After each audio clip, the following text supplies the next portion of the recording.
5:41 a.m., Gulf of Oman. A U.S. Navy destroyer on patrol picks up a suspicious contact on radar, a small fishing vessel moving fast toward the Strait of Hormuz. The speed is wrong for a fishing boat.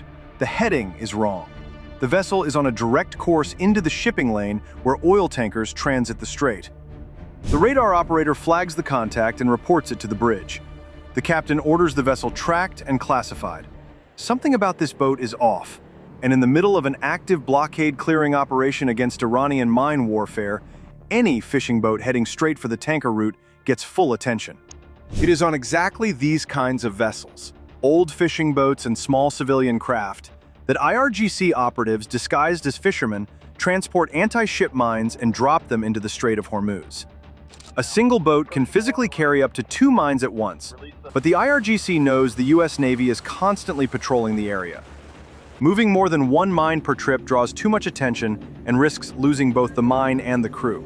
So they go out in small numbers, 1 mine at a time, blending into the normal flow of fishing traffic along the Iranian coast. For the Iranian government, blocking the Strait of Hormuz is the single biggest bargaining chip they have in negotiations with the United States. As long as they can keep the strait dangerous, global oil shipping stays disrupted, prices stay high, and Washington is forced to keep military pressure on the region.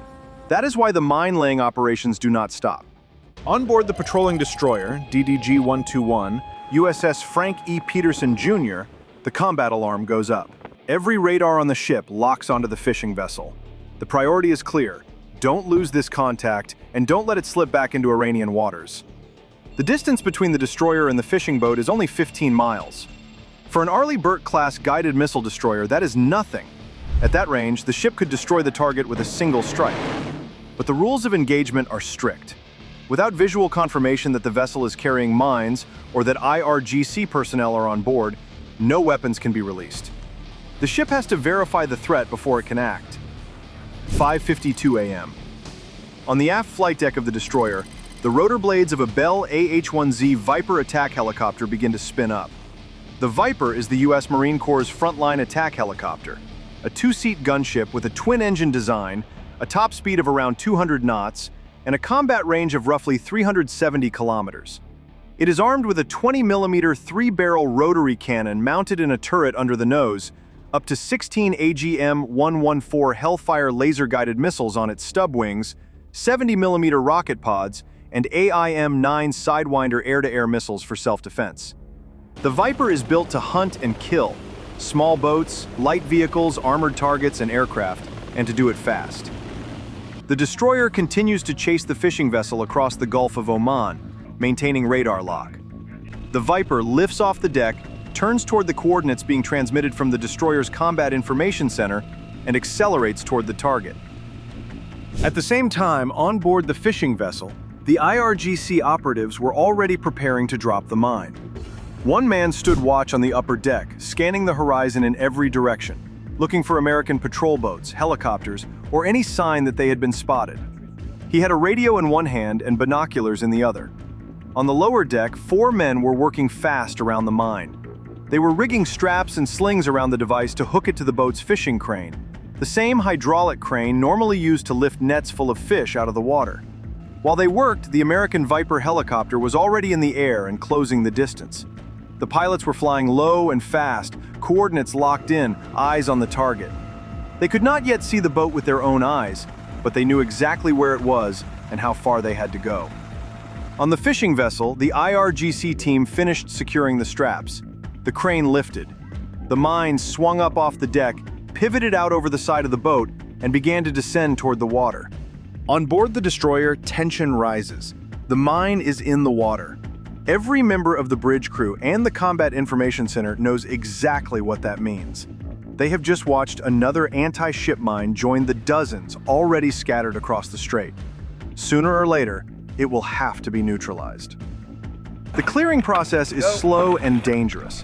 The destroyer will have to move into the drop zone, deploy underwater drones to scan the seabed, locate the mine on sonar, and either destroy it remotely with a mine disposal vehicle or send EOD divers down to handle it by hand if it lands in a position where the drones cannot operate. None of that is fast, and none of it is safe, but that comes later. Right now, the priority is the boat itself and the men on it. The fishing vessel is now within engagement range of the American helicopter. The Viper crew has the boat in their sights. A single Hellfire would turn the vessel into a pile of burning wreckage and send it to the bottom of the Gulf within seconds. But the orders are different. Take the IRGC operatives alive if possible. Use lethal force only if they resist. The intelligence value of captured prisoners, what they know about the mining operation, the chain of command, the locations of stockpiled mines, the next planned drops, is worth more than another dead crew on a sunk boat. The Viper closes to point-blank range, and the pilot fires a warning burst from the 20mm cannon, a short controlled volley into the water just ahead of the bow. The message is unmistakable. Drop your weapons, come out on deck, hands up, surrender or the next burst will not be a warning. After the IRGC fighters raised their hands on the deck of the fishing vessel, the Viper hovered directly above the boat. Two American operators fast roped down onto the deck, one covering with his rifle while the other moved to secure the prisoners. They patted each man down for weapons, zip-tied their hands behind their backs, and one by one hoisted them up to the helicopter on a rescue hoist.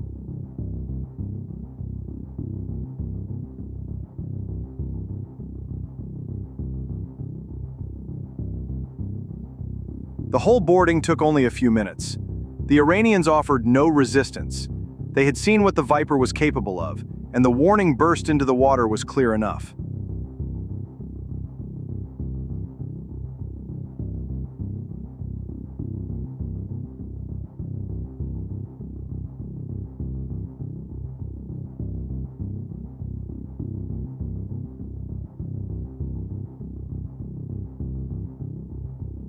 The American operators climbed back up into the helicopter. The Viper turned and headed back toward the destroyer with the prisoners on board. The fishing vessel was left empty, drifting in the strait. The destroyer dealt with the boat next. A single round from one of the ship's deck guns turned the abandoned vessel into a torn wreck, and within minutes it was sinking into the Gulf. Whatever was left on board, radios, navigation gear, fishing equipment, went down with it. The patrol resumed. The destroyer continued its sweep along the shipping lane, while the helicopter touched down on the aft deck and the prisoners were taken below for interrogation. The intelligence value of the men they had just captured was significant.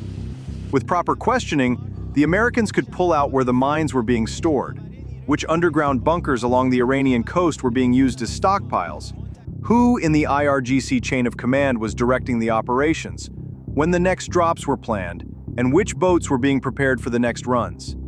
Every name, every coordinate, every detail would feed back into the targeting cycle. The boats that supplied them, the bunkers that stored the mines, the commanders who ran the program, all of it could now become the next set of targets.